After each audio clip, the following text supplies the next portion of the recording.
All right, y'all. Today we're going to be doing something a little bit different.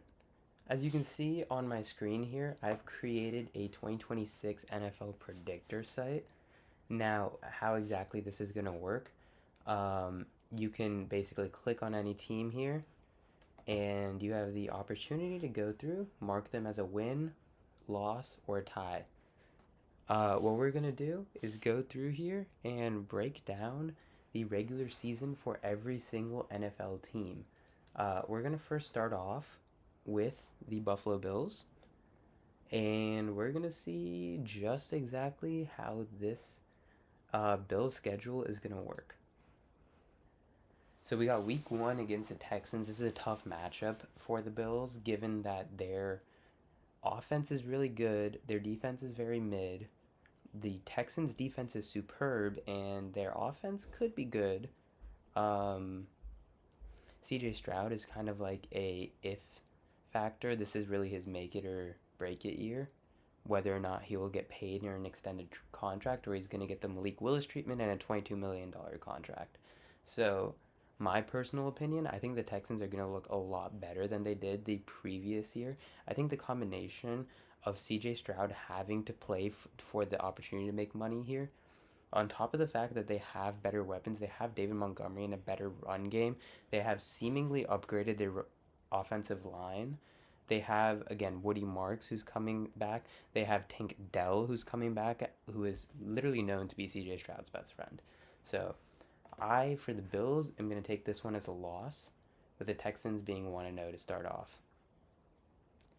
Now, we're going to move on to the Lions. The Lions are another huge question mark team that are kind of trying to figure out where exactly within the realm of NFL football they land. Obviously, they're in a very difficult division, and the Bills are kind of in this cakewalk division. At the same time, though, this matchup is pretty intriguing because I think that both offenses are really good. We're gonna have to see exactly what the Lions look like at the loss of Terrion Arnold. Um, Again, I think that Jahmyr Gibbs could very easily run all over this defense, but I also think that Josh Allen can throw all over this defense. In the Lions defense, I don't think they have the same kind of defense without Aaron Glenn. Um, Obviously, their offense hasn't been as much of the same, but we've seen a very similar Jared Goff. We've seen Gibbs really break out. We've seen Amon-Ra be the same guy. JMO has proved that he's good. Really, we don't see too much of a difference in their offense other than, some of their fourth down conversions working. What I could honestly see happening is this being a shootout game that ends 35-34 with the Lions going for it on fourth down in a situation where they maybe shouldn't have. Maybe they should have kicked the field goal and maybe it would have affected them getting a win. What I am going to do here is take the Buffalo Bills. Now, obviously, the big conversation with the Bills this season, they fired head coach Sean McDermott, and they brought back Joe Brady now as a head coach instead of coordinator.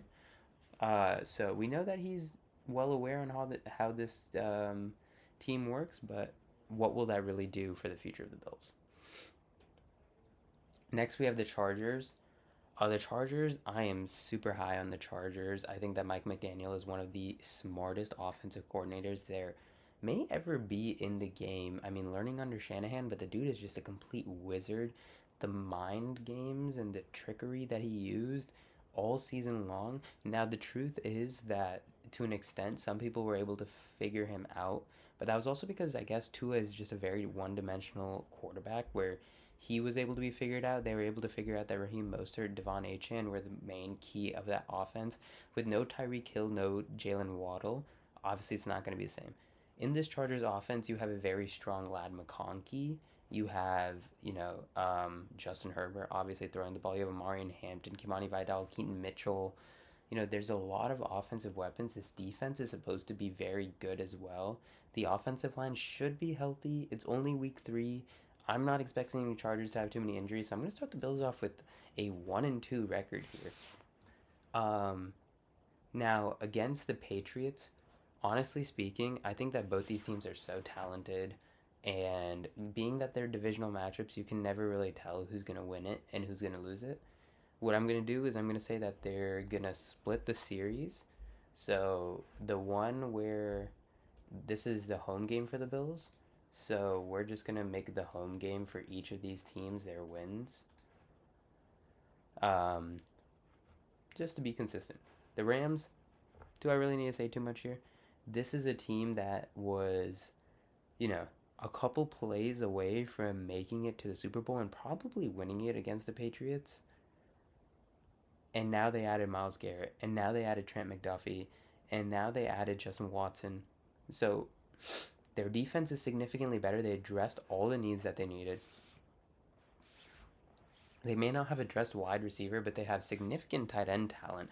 They have one of the most talented two-headed monsters in the game with Blake Corum and Kyron Williams, who honestly both could be RB1s in any other offense, but they will be splitting in this backfield. I don't think that many teams are going to beat the Rams here. Especially, well, I'm not going to say at SoFi means anything, being a 49ers fan, but, you know, to an extent, I think that we should give them home court or home field advantage given that they have such a dominant team now. Against the Raiders, week 6, I would say if I were the Raiders, obviously we haven't gone through the Raiders schedule yet. This may be a good game to debut Fernando Mendoza. Obviously, we're hearing that he may not be debuted at all season. That's bullshit. Fernando Mendoza is gonna play. Like, you don't draft someone with the first overall pick. We hear this every offseason. Oh, Drake May, he's not gonna play a single game. He was starting by week 6. This is a week 6 game. Depending on how the bye goes, depending on if Kirk Cousins can even throw the football at all, we'll see what Mendoza really gets here. But I think regardless, Mendoza or not, the regime in Las Vegas is new. The defense is interesting. While they obviously do have Max Crosby, it's not complete to me. Coaching changes, offense changes. They don't have real receiving weapon outside of Bowers. Like, their best receiver is Jalen Naylor or Trey Tucker or Jack Besh. You choose. But I'm going to take an easy win here for the Bills. Their first easy game so far. This game was a classic in the 2025 NFL season. It was one of the best games, if not the best game, all season. The Ravens, they have just basically one change where they have lost Harbaugh and they've replaced him. I don't know if I'm really loving the Ravens here. I know that they added more receiving weapons. They got rid of Isaiah Likely. I don't know what Mark Andrews is really doing in this offense at this point in time. I don't know if he's really as viable as he once was. So I think a very similar thing may happen, a shootout game here, where I'm going to take the Bills to win it. The Vikings, they have a lot going on at quarterback. I don't think they're going to have it figured out by here.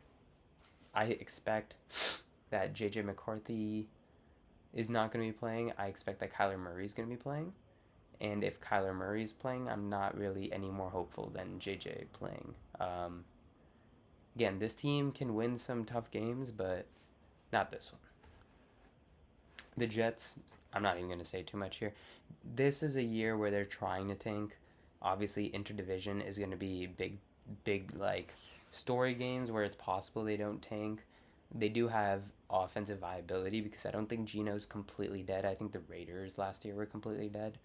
But we'll see exactly what happens here. But for both Jets games, I think they're going to be wins because hold on.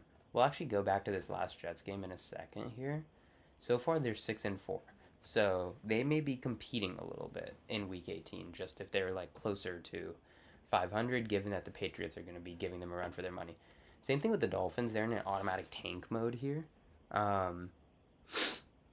would say that, yeah, the Dolphins are probably going to lose this game spectacularly. I would hope that, Malik Willis is still starting in this point in time. I hope that Devon Achane somehow gets 200 yards, but at the end of the day, I don't see any possibility where the Dolphins win either of their games. The Chiefs. Now, if Kenneth Walker is healthy by week 12, which is a pretty big if given that his main concern in Seattle was his injury history. They were able to have the Chiefs sign him for an expensive amount, which is very, very close revisionist history. Obviously, Kenneth Walker is one of the most talented backfields, or sorry, the most talented running backs that Patrick Mahomes has ever played with. But at the same time, he's barely healthy to the point that the Seahawks weren't even willing to re-sign their Super Bowl MVP. I think that is a big red flag when we're talking about Kenneth Walker here. Will he be healthy by week 12? I don't know. Those Chiefs' weapons to me are Rashee Rice, who, yes, I don't think Rashee Rice is really even that good. I think he becomes a lot better when you're just force feeding him the ball because he's the only option on that offense. Travis Kelce looks pretty old. He can maybe catch a touchdown or two this season, but he's not going to be as effective. I'm going to take this as a win. And the Bills are going on a nice little hot streak here before losing to the Patriots at home. The Packers. Now, this is when real Packers football starts. This is when Tucker Kraft is back. This is when Micah Parsons is back. We'll see if Christian Watson is still alive playing football at this point, but they have Jaden Reed, and if they're using Matthew Golden correctly, I think the Packers are scary. So I'm going to give the Packers this win. Back-to-back losses for the Bills. We're up to a 9-5 record, 4-1 in the division so far, so pretty clear division winner, I would say. But 9-5, nothing to write home about. This Bears offense, their run game, very hard to beat. Now again, Bills offense really great. This could end up being just like that 49ers game that we had this past season with the 49ers versus the Bears, where it went to like 42-37 or something, 42-35. Insane game, so fun to watch. Not for me because my blood pressure was so high, but I'm gonna take the Bears here. I think that DeAndre Swift and Kyle Monunga, if they're still splitting the backfield by then, are going to run all over this offense. I think Caleb will run all over this offense. I think that Colston Loveland will have a big game against those middle tier linebackers. I think overall this Bills defense is just not very enticing to me, and this schedule is a lot harder than I remember it being. So, we got the AFC divisional game rematch here. Obviously, we saw what happened with Josh Allen in the big game. But at the same time, I'm not going to discredit him. This Broncos defense is very strong. Now, the Broncos don't have the most elite run game. If J.K. Dobbins can stay healthy till week 16, they're going to be pretty solid. R.J. Harvey is not a very good runner, but you may see his best running game against the Bills here. So, overall, I'm going to take the Broncos here. What I'm realizing is I'm not as high on the Bills as maybe everyone else will be.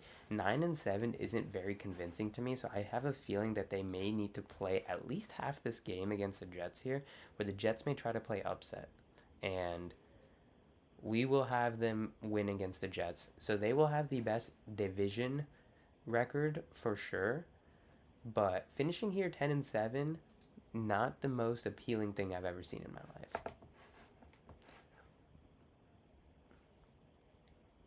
We're going to move on now to go to the Patriots. Obviously, we have the 2 games filled in from the Bills, but we're going to continue here. We're going to get a Week 1 Super Bowl rematch. First of all, NFL, Amazon, I think, is the one that does their schedules.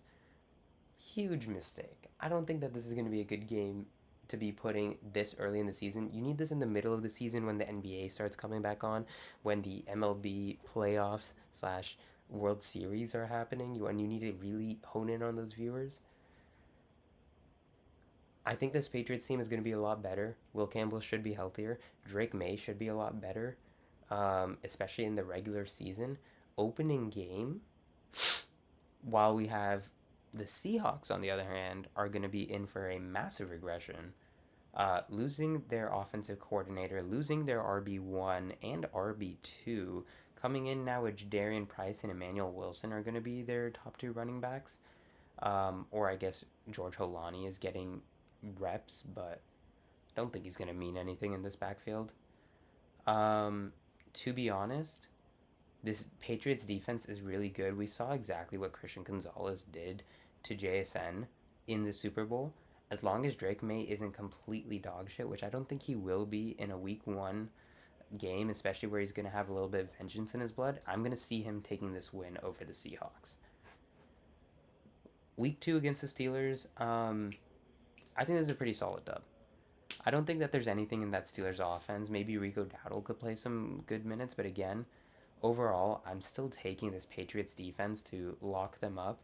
The addition to A.J. Brown is definitely going to make it easier for them to throw on that lackluster Steelers defense. The Jaguars, same kind of thing here. Their defense isn't anything to write home about, but their offense is pretty decent.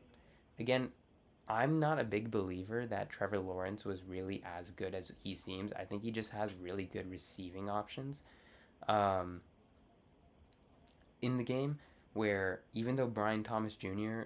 may not look like himself right now, he was very clearly injured last season. One can expect for him to play significantly better than last season. Whether or not it's to the same level that we saw rookie Brian Thomas Jr., we may never know. But the amount of offensive weapons, Christian Gonzalez can't cover them all. And I think that the Patriots have the opportunity to come in on offense now that A.J. Brown is there. There's a solid passing game. You get the ball to Travion Henderson. I think that they'll come out with a win, but I think this game should be their closest one yet. We already talked about the Bills game. The Raiders, I'm going to be very honest here. Not at all interested in this game. Not in the slightest. We talked about this already. The Raiders aren't going to be good. And we already have the Pats with 5 wins. So, looking like they may take this division. Again, same thing with the Jets. Not looking to win a game, the Jets are. So, another win here for the Patriots. The Bears. Now, this is the same thing as the Jaguars, where they have the multiple receiving options. They have a very strong offense, but their defense as well. But their offensive scheme is so good. I'm gonna give it to the Bears here, where I believe that the combination of one having to guard the elite tight end in Colston Loveland, but also having to guard Luther Burden, Rome Odunze. Again, Christian Gonzalez can't cover them all. While this defense is really great overall, I don't have a good feeling about them being able to take on 5 very solid offensive weapons that are all reasonably, gonna have their great games here and there. Caleb honestly looks like he'll be a lot better than he has been in previous years, even though last year was a pretty good year for him. He's expected to elevate his game another level. The Dolphins, we talked about this with the Bills, they're not trying to win a game. Very easy. Now, they get the Packers at a more opportune time, where Micah Parsons is likely coming back around mid to late October, depending on his timetable, maybe getting pushed, maybe seeing him slowly getting back up the game reps, where he may be playing on limited snaps. You may get less of an impact here. Now, this is going to be very important because we know these high-pressure defenses, the ones with the really strong offensive lines, they get to Drake May. Drake May takes a lot of sacks. He fumbles the ball a lot. And we don't have any good indicators that Will Campbell is really good. If he has a bad season here, it might be done for him. So, a lower amount of his usage, I just don't think that the Packers have enough weapons on offense. Now, what I will say is I'm going to take a Packers win here. But this is very much contingent on they figure out that Matthew Golden is the most talented receiver they've had since Devontae Adams and use him accordingly. Okay. The Detroit Lions.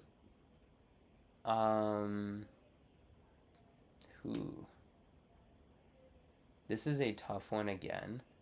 I think the same thing goes there. That defensive line is pretty good, but I don't think that the cornerback situation, safety situation is as good again with Terrion Arnold and everything going on. Do I see A.J. Brown getting a signature game here? Potentially. I feel a lot better here seeing that Christian Gonzalez would be on Amon-Ra St. Brown or occasionally on J-Mo. Yeah, I feel like this is a win just because that defense is significantly stronger. Again, I gave the win to the Bills, and I think that if the Bills defense can get it done, I think that the Patriots defense can get it done. Against the Chargers in week 12, another struggle. I think that the Chargers are a very strong team. As long as their offensive line can stay healthy, I think that this is a win for the Chargers. So far, we have the Patriots at 8-4, very solid, very strong. We'll see exactly how this continues to go. Same thing for the Vikings. I just don't see them playing well against the top level competition. The Chiefs. Now, I had some major concerns when I gave it to them against the Bills. Against the Patriots, however, I feel like we can see Chris Jones really get to Drake May here, especially because he's going to be playing in the tackle side. We may see this immense amount of pressure that Drake May's not going to be able to handle. Um, Again, you may see the fumbles pick up. The Chiefs' corners, while they may not have the same ones as before, I believe in them enough. I think the more the ability to not have as stable of a quarterback, I'm going to give them the loss here. The Jets, that's going to be a free win. The Broncos. I'm a strong believer that in the AFC Championship game, if the weather wasn't bad, Jarrett Stidham would have won. And with the weather bad, Bo Nix playing, the Broncos would have won. So I'm going to give them a loss here because the Broncos have only gotten better with Jalen Waddle, and I think in 2026 Jalen Waddle is better than A.J. Brown, who is already being a diva and causing issues within New England. Issues within New England, by the way. Now, at the moment, they are a wild card 6 seed after taking a lot of losses towards the end of the season. Oh wait, they're supposed to beat the Vikings. Hold on. Sorry about that. They're a division winner right now at 10-6. If we go back to the standings, we gave.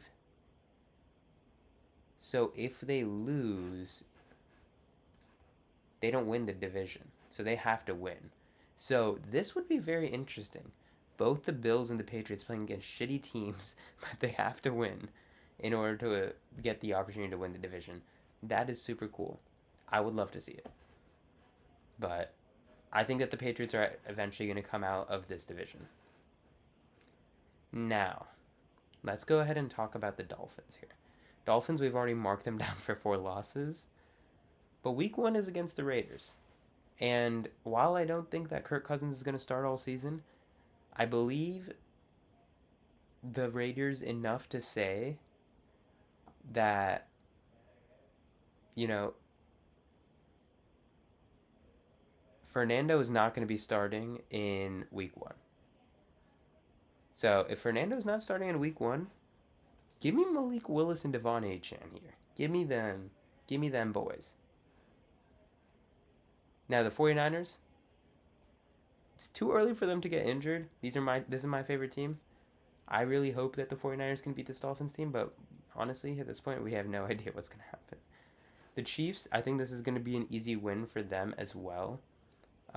They just have a lot more talent there with even if Patrick Mahomes isn't as good, Kenneth Walker's going to run this down, and I don't think he's going to get injured yet. The Vikings, ooh. Now, I believe a lot more in a KOC-led team than I do within the Dolphins team. Dolphins team is very easily trying to lose. Everyone other than Malik Willis and Devon Achane basically are trying to lose. I think that Vikings defense is going to be very strong. We don't know what's going to happen with the offense, but it's going to be good enough to beat this team. So I'm going to take this as a loss. Again, this one, Joe Burrow healthy, guaranteed loss. Joe Burrow not healthy, probably still a loss because I think that Jamar Chase is significantly their best player, and it's not even close. And when we make it to the Bengals video, I might go off a little bit because of my feelings about Joe Burrow, but yeah, so far not looking too pretty for the Miami Dolphins. Against the Jets, now this is where it gets interesting. I think that the Jets are a way better team than Dolphins. Like actually, like to the extent where I think that they have the potential to win both of these games. But this is where I may take in my first ever tie, where I think that the Jets will win 1.5, because it would be the most Jets way of going about this season. I think that the Jets will win their game at home and tie their game in Miami. I think we're going to see it. I think we could see a 0-0 tie. These teams are both so atrocious. Both obviously in the Arch Manning slash whoever becomes the first overall pick next year sweepstakes. Very interested to see what happens. And I keep thinking about it. I don't really want to actually give out a tie, so I think I'm going to give them a loss here. So sorry. So they'll split it. But yeah, again, both two teams that are trying to tank. The Lions should walk through this team. Now the Colts are a little interesting. If Alec Pierce has real issues, I don't think that there's any way that any ankle surgery is keeping it out till November 15th. So I think regardless he'll be there. If Daniel Jones is healthy and able to play, I think the Colts will be able to win. If Riley Leonard or Anthony Richardson is starting, I think they'll still be able to beat this team. The Broncos, I'm going to just pencil this in as an automatic loss. We already talked about the Broncos with everyone else. The Broncos beat the Patriots and the Bills already. They're beating this team. Same thing goes for the Bears. Same thing goes for the Packers. And the same thing goes for the Chargers. Pretty simple here. They have 2 whole wins and currently 4th in the division. Looking like in the standings, they're doing pretty well for themselves. Now, we have the Jets, the last team. They have already been picked for all of their division games. They do win 1. Currently, they are 3rd in the division because of their win percentage, having played less games, quote unquote, because I haven't selected them. Week 1 against the Titans. I think the Titans are going to be significantly better. I think that Robert Saleh is a very good head coach. He's going to call defensive plays, which is something he didn't do in New York. This is his revenge game, actually, week 1. I think he's going to bring it all. He's going to say, fuck the Jets. And the Jets are going to lose. Packers, not even going to talk about it. Same thing for the Lions, not even going to talk about it. And the Bears. The Browns. Deshaun Watson or Shedeur Sanders starting. I don't think either of them are competent enough at quarterback in 2026 for them to come up against this defense. While it didn't have an interception last season, is sneakily not even horrible. The offense has the ability to put up points. This is the game where you may see Breece Hall run for 150 yards, a Garrett Wilson, 80-yard bomb from Geno Smith or Cade Klubnik or whoever the fuck is starting.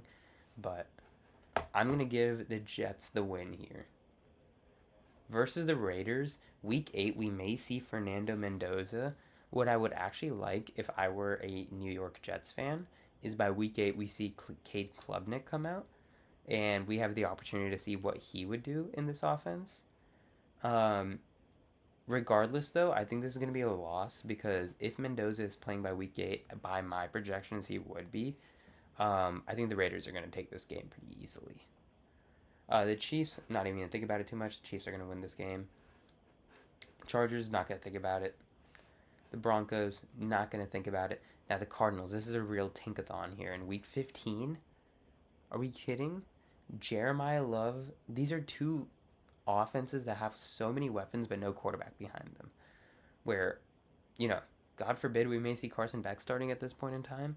We may see Cade Klubnik starting at this point in time. Just the battle of ass rookie QBs.